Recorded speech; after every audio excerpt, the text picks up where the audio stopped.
Eu convido você para abrir sua Bíblia comigo no Salmo 84. Salmo 84, versos de 1 a 12.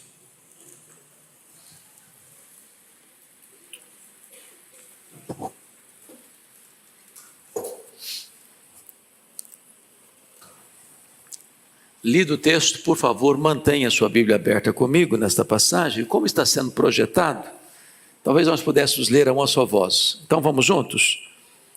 Quão amáveis são os teus tabernáculos, Senhor dos exércitos. A minha alma suspira e desfalece pelos átrios do Senhor. O meu coração e a minha carne exultam pelo Deus vivo. O pardal encontrou casa, e a andorinha ninho para si, onde acolha os seus filhotes. Eu, os teus altares, Senhor dos exércitos, Rei meu e Deus meu. Bem-aventurados os que habitam em tua casa, louvam-te perpetuamente. Bem-aventurado o homem cuja força está em ti, em cujo coração se encontram os caminhos aplanados, o qual, passando pelo vale árido, faz dele um manancial. De bênçãos o cobre a primeira chuva. Vão indo de força em força. Cada um deles aparece diante de Deus em Sião. Senhor Deus dos exércitos, escuta-me a oração. Presta ouvidos, ó Deus de Jacó. Olha, ó Deus, escudo nosso, e contempla o rosto do teu ungido. Pois um dia nos teus átrios vale mais que 1000. Prefiro estar à porta da casa do meu Deus a permanecer nas tendas da perversidade. Porque o Senhor Deus é sol e escudo, o Senhor dá graça e glória. Nenhum bem sonega aos que andam retamente. Ó Senhor dos exércitos, feliz o homem que em ti confia. Peço a sua gentileza de prestar atenção em 3 versículos. Verso 4, bem-aventurados os que habitam em tua casa, louvam-te perpetuamente. Verso 5, bem-aventurado o homem cuja força está em ti, cujo coração se encontra os caminhos aplanados. Verso 12, ó Senhor dos exércitos, feliz o homem que em ti confia. A tônica do salmo é felicidade. Então nosso tema é a felicidade dos verdadeiros adoradores. Bom, alguns estudiosos da Bíblia atribuíram este salmo, como Lutero, Calvino, Spurgeon, a Davi, achando que esse salmo foi escrito quando Davi fugiu de Jerusalém em virtude da conspiração do seu filho Absalão. E que ele então, ao fugir, demonstra o seu apego à casa de Deus. Não o templo, porque ainda não tinha sido construído, mas o tabernáculo onde o povo se reunia. Porém, você vai encontrar na sua Bíblia que aqueles que classificaram estes poemas, colocando-os nesta ordem, atribuem este salmo aos filhos de Coré. Eu estou inclinado a pensar que esses aqui têm razão. Isso leva-nos a um ponto muito importante já na introdução. Quem foi Coré? Coré foi um cidadão que se rebelou contra Deus, se rebelou contra Moisés e foi severamente punido por Deus com a morte, por causa da sua rebelião. Entretanto, os seus filhos, os seus descendentes, voltaram a temer a Deus e a andar com Deus. Os erros da geração passada não precisam ser repetidos pela geração presente, nem pela geração futura. O Salmo 84 é um clássico exemplo desta graça maravilhosa. Pois bem, este salmo trata desta peregrinação à casa de Deus. E para mim, quem teve um esboço assim mais belo, mais claro, mais eloquente, foi Derek Kidner, quando escreve assim. São 3 pontos. Primeiro, o distante saudoso. versos 1 a 4. Ele está longe da casa de Deus, com saudade da casa de Deus, entendendo o valor da casa de Deus. Só às vezes valoriza quando você tem vontade de estar privado de fazer isso. Às vezes numa cama de hospital, às vezes num lugar longínquo que não tem nenhuma casa de Deus por perto. Ou quando frequentar a casa de Deus não é mais algo permitido legalmente naquela conjuntura. Quantos irmãos nossos que se reúnem escondido nos porões, nas cavernas, lá no passado, nas catacumbas de Roma. Que saudade de reunir com o povo de Deus, mas não era possível. Segundo ponto que Kaidner coloca, é uma viagem esperançosa dos versos de número 5 a 8, ele está caminhando para a casa de Deus, com lutas, com tantas adversidades, mas cheio de esperança. E o terceiro ponto, dos versos 9 a 12, é a presença radiante de Deus quando Ele chega. Então, é o saudoso, é o que caminha, o peregrino, e é aquele que chega e contempla a beleza de Deus, a glória de Deus. Eu gostaria então de destacar esses pontos para a nossa meditação. Primeiro, a felicidade do adorador se expressa em seu intenso desejo de comunhão com Deus. Então note comigo esse versículo 1. Olha o que está escrito: quão amáveis são os teus tabernáculos, Senhor dos exércitos. Ele está destacando aqui primeiramente o seu amor à casa de Deus. A casa de Deus. Mas por que você ama a casa de Deus? É claro que você não está falando desse espaço físico apenas. Você não está falando apenas dessa geografia, onde está fincado um templo. Você não está falando do mobiliário desta casa. Você não está nem mesmo falando do aparato que aqui tem, de música excelente, ou até da pregação, ou dos bancos almofadados. Quando ele diz, quão amáveis são os teus tabernáculos, Senhor, ele está com saudade, não é de um espaço geográfico, não é de um lugar, é de uma pessoa. Nós viemos aqui hoje, não foi por causa desse espaço aqui, é por causa da pessoa de Jesus, não é verdade? A nossa alma anseia é pela presença dEle, é por isso que esse tabernáculo é um lugar tão amável, porque aqui você vem para encontrar-se com Ele, é por causa dEle, Ele é a razão do culto, Ele é o centro do culto, Ele é o centro da adoração, Ele é o centro dos louvores, Ele é o centro da mensagem, Ele é o centro da nossa vida, é por causa disso que esse lugar é tão amável. Nós não viemos aqui buscar uma bênção, nós viemos aqui buscar uma pessoa, o abençoador, o nosso glorioso Deus. Agora veja, por que os tabernáculos são tão amáveis? Porque aqui, meus irmãos, é um lugar de instrução, não é verdade? Eu quero aprender mais dele. É por isso que todo culto você vai ver alguém abrindo a Bíblia, explicando a Bíblia e aplicando a Bíblia. Porque a palavra de Deus vai ser ensinada. E essa palavra restaura a alma, ilumina os olhos, alegra o coração, dá sabedoria aos simples. Esta palavra, ela é muito mais preciosa do que dinheiro, do que riqueza, do que ouro.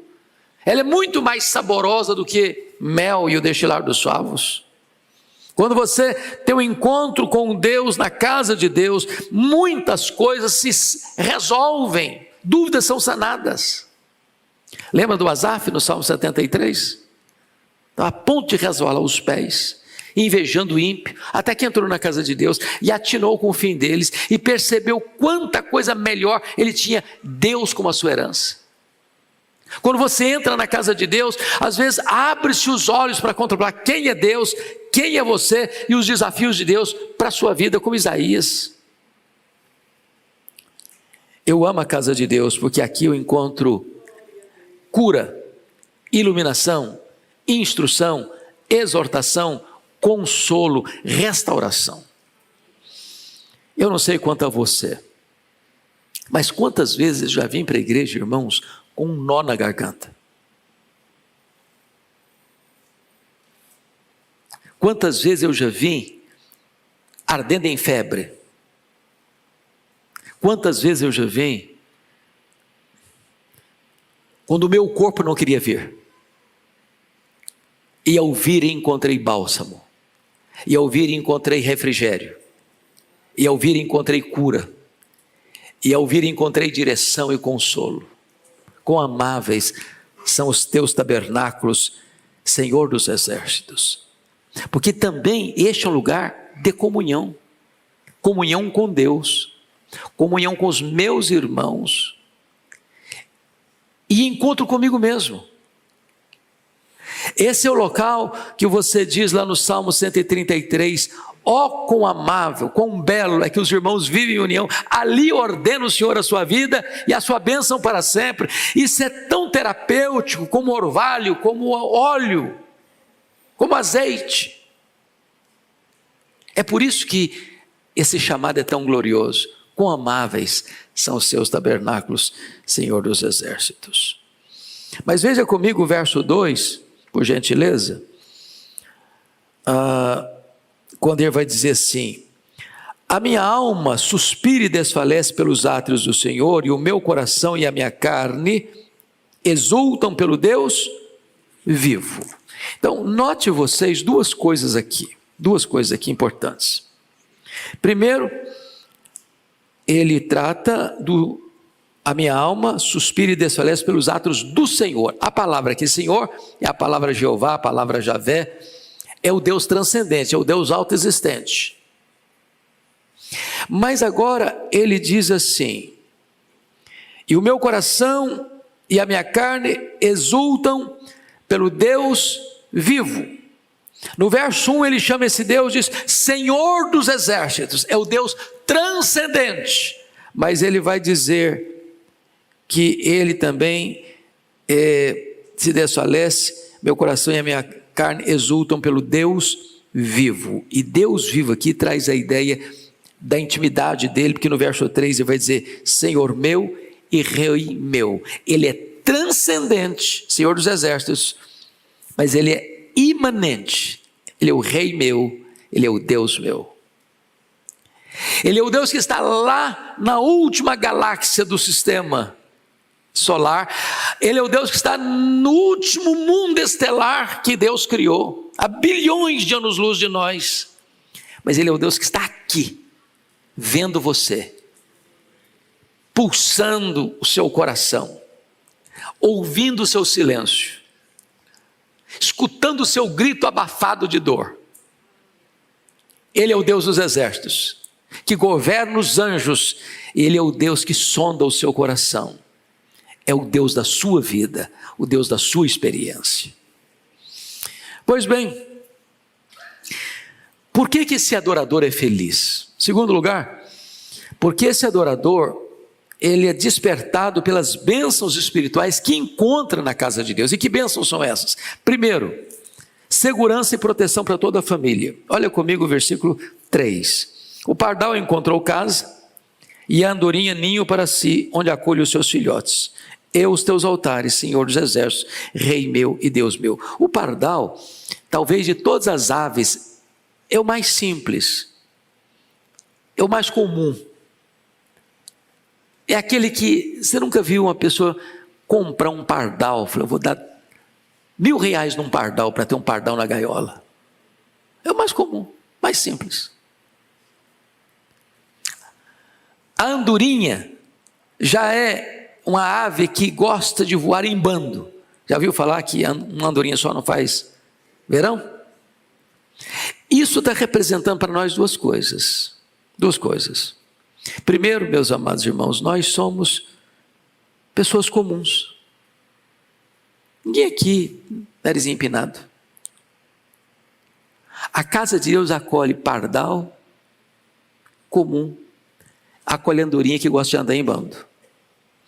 Se a casa de Deus naquela época, diziam os estudiosos, que se uma ave fizesse seu ninho no templo, no local de reunião de adoração, esse ninho não podia ser tirado daí e essa árvore não podia ser morta.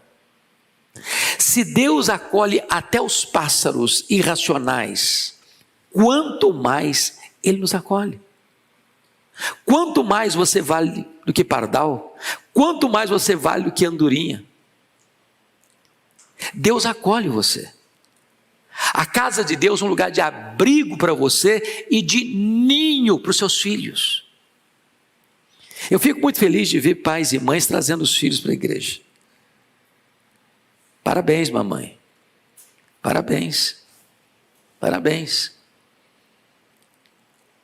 A casa de Deus é lugar para acolher crianças, desde a sua infância. Tem muito pai hoje que tem medo, não vou levar meu filho que é muito sensível, ainda está na fase muito perigosa, pode ficar... Não, filho, já dizem os estudiosos aí, que se você protege demais, não pega anticorpo. Aí fica fraco mesmo, qualquer ventinho dá problema. Traz o seu filho para a igreja mesmo. Aqui é o lugar dos nossos filhos crescerem, aqui é o ninho de proteção, de cuidado. Mas veja que nós não temos na casa de Deus apenas segurança e proteção, não. Nós temos na casa de Deus também redenção e resposta às orações. Olha o que está escrito no verso 3, na parte final. Eu encontrei os teus altares, Senhor dos exércitos, Rei meu e Deus meu. Preste atenção que ele não fala de altar, ele fala de altares. E quando você vai para a estrutura do tabernáculo ou do templo, você tem 2 altares. Quais altares? Primeiro, o altar de bronze. O altar de bronze era o altar do sacrifício, onde o cordeiro era queimado, imolado e queimado, como oferta pelo pecado. Aqui na casa de Deus você encontra a mensagem da cruz. A cruz, é por isso que você vai ler, olha ali, lá no seu Salmo 84, no cabeçalho que tem escrito aí, ao mestre de canto, segundo a melodia, os lagares. Os lagares. O que é um lagar? É um lugar que se pisa as uvas, esmaga as uvas. O altar de bronze foi o lagar, onde Jesus, o Cordeiro de Deus, foi exprimido. Agradou ao Pai moê-lo. Seu sangue foi vertido para a nossa redenção. Bendito seja Deus, você encontra na casa de Deus a mensagem da cruz, a mensagem do Evangelho, o refúgio da redenção no altar de Deus. Porque nesse altar o Cordeiro de Deus foi imolado e ele morreu pelos nossos pecados. Mas quando você saía do altar de bronze, você passava pela bacia com água, símbolo da purificação, você entrava no lugar santo. E o que estava lá? Estava lá a mesa com os pães da proposição. Estava lá o candelabro. Estava lá, que mais? O altar de incenso, que representa as orações dos santos. Aqui você encontra salvação, e aqui você encontra comunhão com Deus, aqui você fala com Deus, aqui o véu já foi rasgado, aqui você tem livre acesso, aqui você fala com Ele, Ele escuta você. É um encontro com o Deus da salvação, um encontro com o Deus da providência. É por isso que os altares de Deus são tão amáveis. Mas ele termina no verso 4 com a ideia da alegria. Bem-aventurados os que habitam em tua casa, louvam-te perpetuamente. Agora notem, a palavra bem-aventurados é muito feliz, mas muito feliz. Mas não é aquele que vem na casa de Deus em ocasiões especiais apenas. Tem gente que vem para a casa de Deus no dia do batismo, depois no culto de Natal, talvez na Páscoa, e desaparece. É membro invisível da igreja visível. Ele é o membro invisível da igreja visível. Não, quem é feliz são os que habitam. Habitar significa que aqui é a sua casa. Você é frequente, você participa, Você faz parte, você não é visitante, você não é turista, você não é um hóspede de um hotel que vem e vai embora. Os que habitam na casa do Senhor são felizes. Você vem enquanto está frio, você vem enquanto está calor, você vem enquanto está chovendo, você vem enquanto está tempestade, você vem quando pode, você vem até quando talvez nem pode, mas você vem, porque você ama o Senhor, você tem prazer em Deus, é o seu deleite, é prioridade, é felicidade, não é peso, é privilégio. Bom, dito o primeiro ponto então, o saudoso que olha para a casa de Deus e tem prazer, vamos olhar agora o segundo ponto da mensagem, que é a felicidade do adorador, que se expressa nessa caminhada alegre para a casa de Deus, apesar das adversidades, versos 5 a 7. Olha como é que ele começa aqui, verso 5, ele diz assim: bem-aventurado o homem cuja força está em ti, em cujo coração se encontram os caminhos aplanados, o qual passando pelo vale árido, faz dele um manancial. De bênçãos o cobre a primeira chuva, vão indo de força em força, cada um deles aparece diante de Deus em Sião. Chama a sua atenção que nessa jornada à casa de Deus, ao encontro com Deus e com os irmãos, ele passa por circunstâncias difíceis. Então não é verdade que o adorador ele tem vida fácil, que ele está blindado, que ele está numa bolha, que ele tem imunidade especial. Chama a sua atenção para essa expressão vale árido. A palavra árido no hebraico é a palavra baca. E a palavra baca no hebraico é a palavra choro. Choro. Lá em Israel, vocês sabem que boa parte, ou a maior parte do território de Israel é deserto. E não é aquele deserto de areia fininha, como trigo. São montes altaneiros, vales profundos, pedregulho, pedra, esbraseante. Nesses vales, às vezes, tinha os álamos, também batizados de balsameira chorona. Aquele álamo, aquela balsameira, escorre pelas suas folhas como que lágrimas, gotas de água, como que lágrimas. E o salmista, que conhecia muito bem essa região, lança mão desse fato para retratar para nós o vale árido, o vale de choro, o vale de dor. E quantos de nós, meus irmãos, não estão passando também, enquanto caminhamos para a casa de Deus, sempre, diariamente, constantemente, pelo vale de Baca, pelo vale de choro? Quem sabe você hoje está passando por isso? Eu desci hoje no aeroporto de Guarulhos, vindo de Porto ontem, em Lisboa, e quando eu estou vindo para casa, recebo um telefonema, que uma ovelha muito querida, lá em Vitória, foi minha ovelha há muitos anos, desde criança, faleceu essa madrugada, por uma depressão severíssima, atingindo inclusive a sua saúde no que tange a alimentação, não conseguia comer mais comida de sal, começou a se alimentar só de fruta, depois nem isso conseguia, só de suco, e essa madrugada ela sucumbiu. E eu imagino a dor da família. Quantas pessoas passando esse vale hoje? Agora vamos encontrar como é que você passa por esse vale de Baca. Como é que você passa por esse vale de prova? Como é que você lida com a dor? Como é que você lida com o choro? Como é que você lida com o luto? Como você lida com a perseguição, ou a ingratidão, ou o abandono, ou a frieza, ou a indiferença? Como é que você lida com situações adversas na vida? Então vamos lá, como atravessamos esse vale árido? Primeiro, nós atravessamos esse vale árido quando a nossa força está em Deus e não em nossos recursos. Olha o versículo 5 comigo. Bem-aventurado o homem cuja força está em ti. Tem alguém forte aqui? Sim, em si mesmo, eu sou forte, eu sou um baluarte, eu sou um mourão. Você sabe o que é mourão? Isso é linguagem de fazenda. Você vai fazer uma cerca, de tempo em tempo você bota um mourão, uma tora grossona, entre as toras grossas você bota uma estaca. O que sustenta a cerca não é a estaca, é o mourão. Tem algum mourão aqui? Todos nós somos frágeis.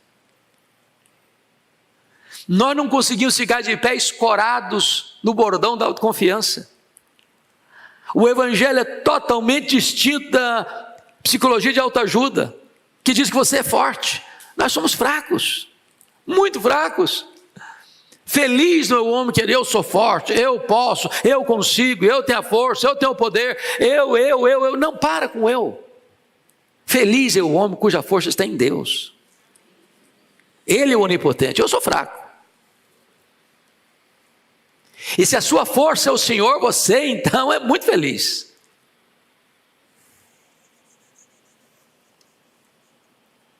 Se você parar para olhar nas Escrituras, o que Paulo diz, tudo posso naquele que me fortalece.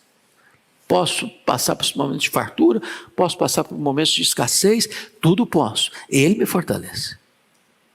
Ele me fortalece.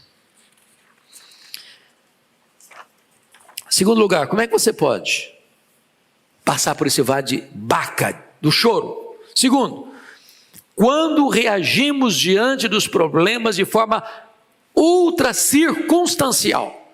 Veja comigo de novo o verso 5, parte B e verso 6. Em cujo coração se encontram os caminhos aplanados, o qual, passando pelo vale árido, faz dele um manancial de bênção, cobra a primeira chuva. Vamos entender isso aqui. Preste atenção na figura que ele está traçando. Em cujo coração se encontra o quê? Os caminhos aplanados, o qual, passando pelo vale. O que é vale? Depressão, buraco. O coração está no plano, os pés estão no vale. Qual é a reação natural do ser humano? Quando os pés estão no vale, o coração também está no vale. Em outras palavras, os sentimentos seguem as circunstâncias. Se eu estou passando um baita de um problema, eu estou derrubado. Se eu estou chorando por uma dor, os meus pés estão lá e o meu coração também, lá no vale. Agora, se o Senhor é a sua força, mesmo que as circunstâncias sejam carrancudas, que os seus pés sejam lá no vale, aqui no coração a coisa está o quê? Está plana. Isso é reação transcendental. Consigo isso por mim mesmo? Eu convenço a mim mesmo de que eu sou forte? A ajuda vem de dentro? Não. Se a força sua é o Senhor, então você vai ter uma reação transcendental. Ainda que a circunstância seja de vale, no seu coração está tudo plano, está tudo serenado. É isso que ele está nos dizendo. Eu quero dizer para você nesta noite que Jesus está aqui e Ele pode não apenas acalmar o seu coração, mas Ele pode também resolver o problema da circunstância. É isso que vai tratar agora no terceiro ponto. A nossa força, se está no Senhor, então nós transformamos os vales de lágrimas em mananciais. Olha o versículo 6.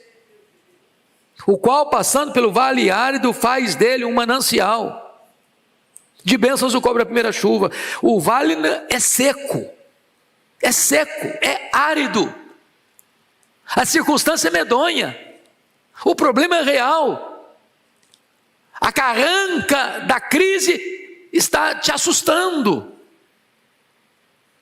E agora, não é você, é Deus quem faz dessa circunstância difícil um manancial. Manancial é antônimo de vale árido. Manancial é o contrário de vale árido. Deus não mudou só seus sentimentos, não. Deus mudou suas circunstâncias. Lembra nas tempestades que Jesus acalmou? Tanto em Marcos 4 como em Mateus 14. Em Mateus 14, Jesus acalmou primeiro os discípulos para depois acalmar a tempestade.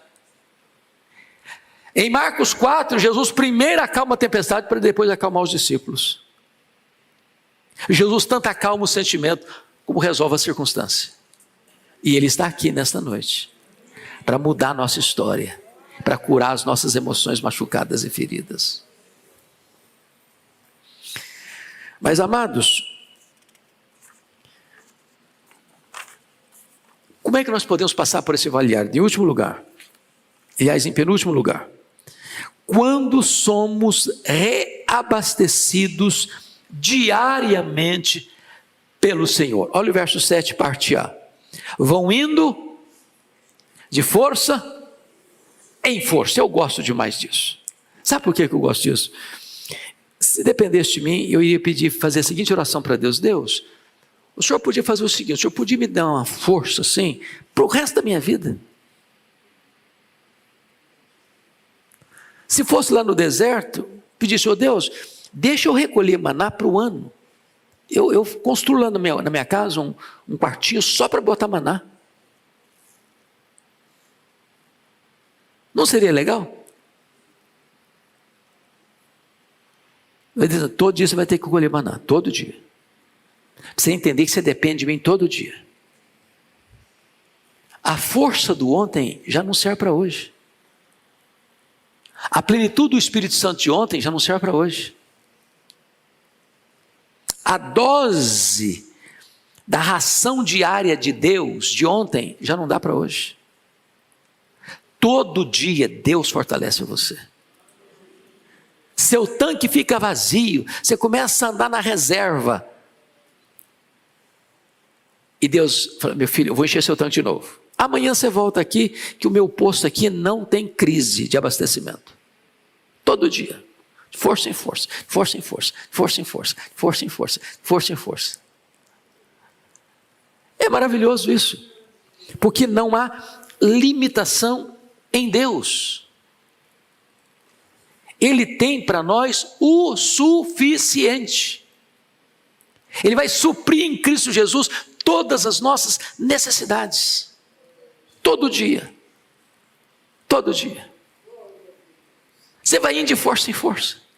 Você acha que não vou aguentar não, senhor, eu não vou aguentar. Não vai aguentar sim, meu filho. Vou segurar você pela sua minha mão direita, vou guiar você com o meu conselho eterno, vou receber você na glória. E tem uma coisa, tem bondade, tem misericórdia, todo dia acompanhando você. Agora notem em último lugar desse ponto. Nós passamos vitoriosamente pelo Vale de Baca quando caminhamos na certeza de uma gloriosa chegada. Olha o versículo 7, parte B. Está escrito assim: cada um deles aparece diante de Deus em Sião. Preste atenção que nós estamos falando da peregrinação para a casa de Deus. Eles tinham festas anuais, lembram disso? Festa da Páscoa, festa do Pentecostes, dos tabernáculos. E eles iam formando caravanas, engrossando caravanas. E eles se acampavam em clareiras, na beira das estradas. E eles iam todos cantando, do Salmo 120 ao Salmo 134, iam cantando, enquanto caminhavam. São salmos de degrau, salmos de peregrinação. E ele está dizendo o seguinte, que o alvo deles era onde? Sião, Jerusalém, porque lá estava a casa de Deus, lá estava o lugar do encontro com Deus. Ninguém vai ficar para trás, ninguém vai desistir, ninguém vai retroceder, cada um vai comparecer diante de Deus em Sião. Agora, Sião para nós representa mais do que uma casa, do que um local, representa o céu, o tabernáculo eterno, a nova Jerusalém, a cidade santa, a casa do Pai, o paraíso, o seio de Abraão, onde nós estaremos para sempre com o Senhor. Eu quero dizer para você que Deus não vai deixar nenhum dos seus filhos para trás. Aquele que começou boa obra em nós, há de completá-la até o dia de Cristo Jesus. Louvado seja Deus. A chegada está garantida, não porque eu sou forte, mas é que nós vamos indo de força em força, na força do Onipotente, até chegar em Sião. Bom, vamos ao último ponto da mensagem então, dos versos 8 a 12. Agora é a felicidade do adorador expressada no claro entendimento de quem é o seu Deus. Agora chegamos. Quem é esse Deus que nós vamos adorar? É isso que ele vai tratar conosco. Quão grande é esse Deus? Irmãos, pense comigo aqui. Daniel disse o seguinte no seu livro: o povo que conhece a Deus é um povo forte. Qual o povo que é forte? Que conhece a Deus. A.W. Tozer, que foi um homem de Deus do século passado, disse que o maior problema da igreja é que ela para muito pouco para refletir sobre a grandeza do Deus que ela tem. Quem é o seu Deus? Quão grande é o seu Deus? O profeta Isaías, ao tratar da majestade de Deus, usa figuras belíssimas. É o que mede as águas na concha da sua mão. É o que pesa o pó das montanhas em balança de precisão. É o que mede os céus a palmos. É o que espalha as estrelas no firmamento, e por ser forte em força e grande em poder, quando a chama pelo nome, nenhuma só delas vem a faltar. É aquele que olha para as grandes nações da terra e considera todas elas como um pingo que cai de um balde, como um pó numa balança de precisão, como um vácuo, como nada, como menos do que nada. Este é o nosso Deus. Estamos na presença do Deus vivo, todo-poderoso. Então quem é esse Deus? O salmista começa a responder. Primeiro, ele é o Deus que responde às nossas orações.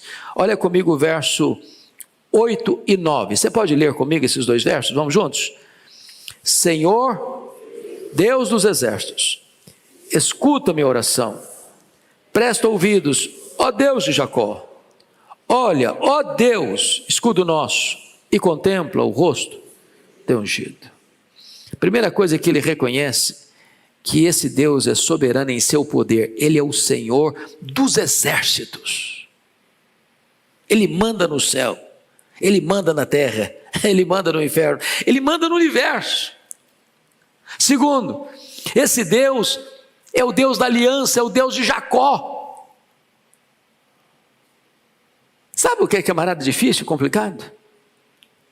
Pois é, Deus é o Deus de Jacó. É o Deus que, apesar das nossas fraquezas, não desiste de nós. Apesar dos nossos deslizes, ele não abre mão da nossa vida. Esse Deus, ele é generoso em dádivas, porque o verso 11 vai nos informar lá no finalzinho, confira aí comigo, porque o Senhor dá graça e glória, e nenhum bem sonega aos que andam retamente. Quantos bens que Deus não sonega? Nenhum. Ele não sonega nenhum bem aos que andam retamente. Seu Pai tem recursos inesgotáveis, inexauríveis. É só pedir. Pedir, dar-se-vos-á. Buscar e achareis. Bater e abrir-se-vos-á. Porque todo o que pede recebe, todo o que busca encontra, todo o que bate, abrir-se-lhe peça. Nada tens, porque nada pedis. Peça. Os celeiros dos céus estão abertos. Segundo, não apenas ele é o Deus que responde às nossas orações. Segundo lugar, ele é o Deus mais desejado que os maiores prazeres deste mundo. Ô irmãos, o dia que nós entendermos isso, a nossa vida cristã tem uma revolução. Confira o verso 10 comigo, em voz alta vamos todos ler o verso 10. Pois um dia nos teus átrios vale mais que 1000. Prefiro estar à porta da casa do meu Deus a permanecer nas tendas da perversidade. Ele compara dois lugares aqui: as tendas da perversidade com os átrios da casa de Deus. Aqueles que estão aqui nesse auditório e que estão nos acompanhando, que tiveram a conversão mais tardia, que não foram criados num berço cristão desde a infância, e que viveram anos, talvez longos, nas tendas da perversidade, acham que lá é que a vida pulsava. Aí foram convertidos já na fase adulta e hoje estão na casa de Deus. Pergunte para essas pessoas: onde encontra a verdadeira felicidade? É na casa de Deus. O cara vai para um show, vai para um baile, vai para uma danceteria, vai para um happy hour da vida. Ele volta amassado, amarrotado, pulou a noite inteira, bebeu a noite inteira, mas não tem paz, não tem alegria, não tem prazer. Aquela alegria evapora, aquele prazer vai embora, chega culpa, chega dor, chega tristeza. Mas na casa de Deus tem plenitude e alegria, na presença de Deus tem delícias perpetuamente. Ele está comparando essas coisas, ele está entendendo essas coisas. Ele diz: eu prefiro ser porteiro da igreja, porque eu vivia lá nas tendas da perversidade. Se eu pudesse botar isso em termos de números, um dia vale mais do que 1000 lá nas tendas da perversidade. Um dia na casa de Deus é melhor que 1000 dias lá na tenda da perversidade. E ele deseja Deus e a casa de Deus mais que os maiores prazeres da vida. Mas me permita entrar para o penúltimo ponto. Esse Deus que ele encontra é digno de ser adorado por quem ele é e por aquilo que ele faz. Então, a primeira verdade está no versículo 11. Olha o que ele escreve aí: porque o Senhor Deus é sol e escudo. Duas figuras, duas metáforas: sol e escudo. Ou seja, como o sol, Deus é a fonte de todo bem. Você sabe que nós dependemos do sol para ter vida, dependemos do sol para ter fotossíntese nas plantas, dependemos do sol para termos vitamina D no nosso corpo, dependemos do sol para ter luz. Então, um é a fonte da vida. O escudo é o elemento protetor. Deus dá vida e Deus protege. Deus é sol para os dias felizes, Deus é escudo para os dias de perigo. Ele é sol acima de você, ele é escudo ao redor de você. Como o sol, ele é luz para lhe mostrar o caminho. Como escudo, ele protege você dos perigos na jornada. Como sol, Deus revela quem eu sou. Mas como escudo, Deus mostra para mim quem ele é. O sol desnuda o meu ser, o escudo protege o meu ser. O sol revela a minha insignificância, o escudo a suficiência divina. O sol mostra os meus pecados, o escudo esconde os meus pecados. Porque Deus é sol, ninguém pode esconder-se dele. Porque Deus é escudo, podemos esconder-nos nele. Ele é sol, ele é escudo. Mas veja mais, para terminar, é o último ponto. Deus é digno de ser adorado por aquilo que ele faz. Olha comigo o verso de número 11. O Senhor dá o quê? Graça e glória. Graça no presente, glória no futuro. Vida plena na terra, vida infinitamente abundante no céu. Não há graça sem glória, porque glória é a graça consumada. Graça é a glória iniciada. Aqui você tem graça suficiente para viver uma vida plena. Lutas, sim. Sofrimento também. Fraquezas muitas. Enfermidades tantas. Mas a minha graça te basta, diz o Senhor. A minha graça te basta. Mas quando você encerrar a sua jornada aqui, você entrará na glória. E lá na glória você vai contemplar o Senhor face a face. E lá na glória você vai reinar com Ele para sempre. E lá na glória você vai ter um corpo semelhante ao corpo da sua glória. E lá na glória não haverá mais nem choro, nem pranto e nem dor. Porque as primeiras coisas já terão passado. Como é que esse salmo termina? Termina com o verso 12. Declarando uma felicidade plena e maiúscula. Vamos ler comigo o último verso? Ó Senhor dos exércitos, feliz o homem que em ti confia. Se você confia no Senhor, você é muito feliz. Muito feliz. Que Deus nos abençoe.